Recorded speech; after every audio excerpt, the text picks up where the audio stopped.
Aloha and welcome back. So we got a former January 6th committee chair reacts to Trump saying he should go to jail. This is a pretty funny video here to me. New this morning, it's the biggest act of clemency in a single day in modern U.S. history. That's how the White House is describing President Biden's decision to commute the sentences of nearly 1,500 people. That's a lot of people. The president people. also issued pardons, 39 pardons, that is, to people convicted of nonviolent crimes. The decision comes on the heels of the controversial pardon he granted to his son Hunter earlier this month. Also today, speaking of pardons, President-elect Donald Trump tells Time magazine he plans to pardon Americans who stormed the Capitol on January 6th within the first hour of his new administration. That will undoubtedly come as a major disappointment to members of the January 6th committee who investigated the attack. Trump's comments come after he said in recent days that members of that committee, quote, should go to jail. Joining me now is Democratic Congressman Bennie Thompson of Mississippi. He chaired the January 6th Select Committee. Congressman, thanks so much for joining us. First of all, can we get your reaction to Trump's comments that these January 6th pardons will apparently come right after he's sworn into office? He's saying within the first hour, maybe minutes.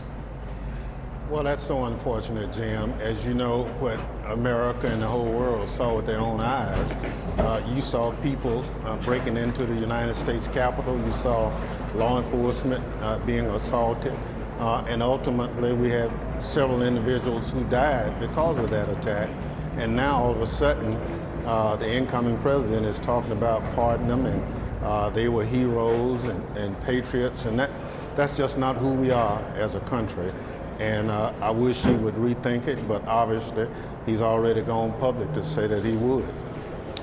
And as I mentioned over the weekend, Trump was talking about the January 6th committee that you used to lead. Let's play some of what he had to say. I think those people committed a major crime. Sir? And Cheney was behind it. Well, and so was Bennie Thompson. For what they did, Named honestly, him. they should go to jail. So you think Liz Cheney should go to jail? For what they did. Everyone on the committee, you think? I think everybody anybody that voted in favor. Are you going to direct your FBI director and your attorney general to send them to jail? No, not at all. I think that they'll have to look at that.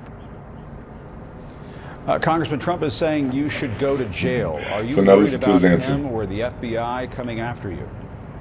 Well, you know, we are members of Congress. We operated based on our direction from Congress. There are specific laws that give security to members of Congress. They're better than we and are. I hope the president would take Above the that law. into consideration. But to be honest with you, Jim, we've not done anything wrong. What we did Nothing wrong. was, in fact, what the law prescribed, what the resolution we were given, and we are comfortable with our report. There's nothing that we omitted in the report or anything like that. So being in disagreement with a person is not a reason to lock them up. This is the house where we debate issues, where we debate laws. Sometimes you're right, sometimes you're wrong. That doesn't mean you're illegal, and it doesn't mean that because you're wrong in the eyes of someone, you should go to jail. That's just... In all honesty, I don't feel that what I've done is a crime. And I think it's illogical and irresponsible for you to sentence me to prison. Because when you think about it, what did I really do? I crossed an imaginary line with a bunch of clients. I mean, you say I'm an outlaw, you say I'm a thief, but where's the Christmas dinner for the people on relief? Huh? You say you're looking for someone who's never weak but always strong, to gather flowers constantly, whether you were right or wrong. Someone to open each and every door, but it ain't me, babe, huh? No, it ain't me, babe. It ain't me you're looking for, babe. You follow? Yeah. Gosh, you know, your concepts are really interesting, Mr. Young. Thank you. Unfortunately for you, the line you crossed was real, and the plants you brought with you were illegal, so your bail is $20,000. So basically, all laws are a disagreement of opinion. Donald Trump thinks that the people going on January 6th were in the right opinion. They were in a different opinion than Bennie Thompson at the time, and Bennie Thompson wanted to put them in jail for disagreeing with what they did. Now Trump disagrees with what Bennie Thompson and them did, and he's going to maybe prosecute them. But when it comes to laws, it's all interpretation. It's all like if you think that it should be done or not. Like, it's so weird for them to say stuff like this. wrong in the eyes of someone, you should go to jail. That's just so unfortunate, and that's not who we are as Americans. That's exactly who we are as Americans. If you're in the wrong in the eyes of the judge, if you're in the wrong in the eyes of the police, if you're in the wrong in the eyes of whoever is the one in charge, you will be disciplined. Be it go to jail, get a detention, a Saturday school, a slap on the wrist, a spanking, whatever it is.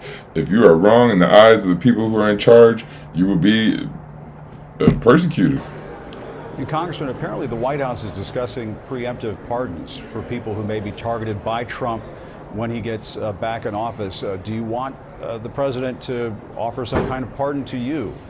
As strange as it is to ask that question, I'm just wondering what you think. Well, you know, the president, it's his prerogative.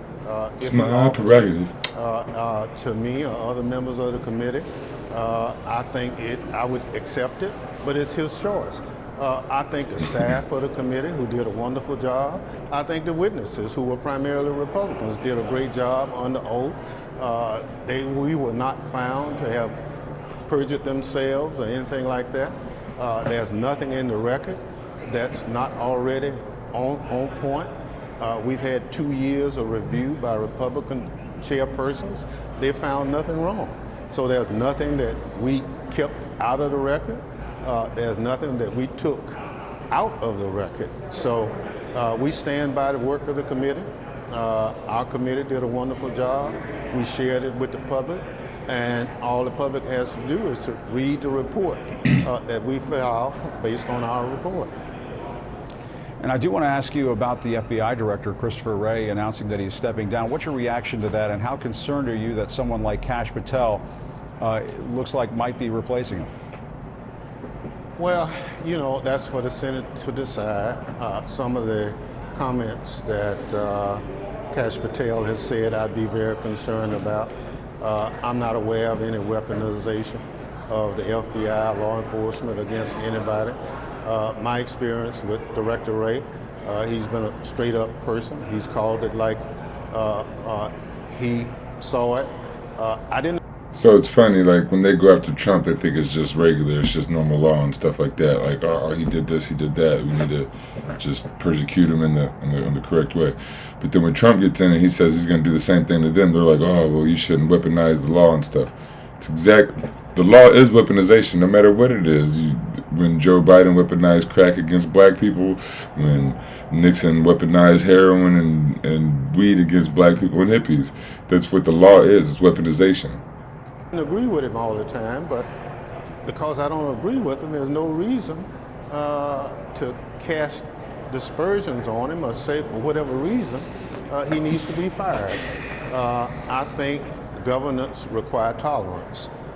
In this instance, the governance is not allowing tolerance to prevail, and ultimately we'll see a lot of When has U.S. governance ever allowed tolerance to prevail? strange people appointed by this president who only have as their mission is to keep him satisfied, and the rule of law may or may not prevail. As an individual who's been on Homeland Security since its inception, I'm very concerned that the potential for the rule of law is at risk under the next administration. You're worried about this administration going after political opponents? Like the last one did. I take them at their word. Retribution has been a constant comment out of the incoming president's mouth. I've never heard an elected official other than the incoming president talk about retribution. You know, usually when you run an election, if you win, it's over. If you lose, there are certain avenues available to you, but at the end of your debate or dissension, you move on. We are the shining star for every other government in America. American exceptionalism. To try to be like. Every other government in America, he's meant to say the doesn't world. make us look good as a government. All right. Congressman Bennie Thompson. All right, American exceptionalism. He doesn't want Trump to do to them what they're going to do to Trump, right? Or what they've been doing to Trump. They've been prosecuting Trump, trying to take him down, trying to take his people down. Then they there's been a few of his people that went to jail in the whole January 6ers people, right? And then Trump said he's going to do the same thing to them that they've been doing to him, but now they want to cry about it. So, I mean, it's all right-wing psychobabble, like Democrats, same as Republicans, neither one is any different. They want to fight each other, act like this WWE is something different, but it ain't. If you ain't talking about the Green Party, you ain't on the left. If you ain't talking about DSA or PSL, you ain't on the left. Like, if you was a Democrat, you're on the right. So that's what it is.